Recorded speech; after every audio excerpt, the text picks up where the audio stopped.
جلاب جمل حلوه هنديه، عملتها لكم تشيز كيك بفكرني باصحابي اللي كنت عايش معاهم في كندا، بس عملتها لكم بلمسه عربيه.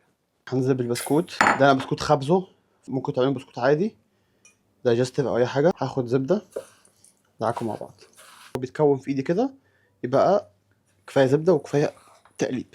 خلاص سخنت بس كريمه، هنزل بحبهان وزعفران وهسيب بس 10 دقايق انفيوز ونكمل. هنزل بالكريم تشيز، زبادي، بيض ونشا، الويبنج كريم، كوندنس ميلك. البلندر هضربهم كلهم كويس. جبت الجراب جمان قطعته كده اربع الحجم دوت، ارصه كده داير ما يدور. اخر خطوه احط البيستاشيو وهقلبها معاها وهنزل بيها.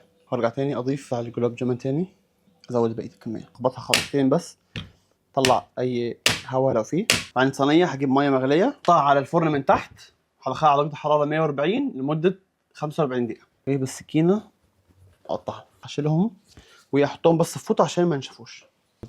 ادهنها بسمنه. كان هعمل 10 طبقات، وبين كل 3 طبقات هرش رشه فستق.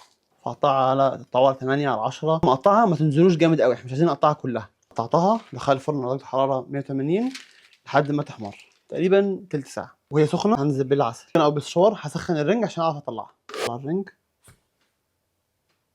ويحط الجلاش، رش عليه شويه فستق. حلو قوي. done.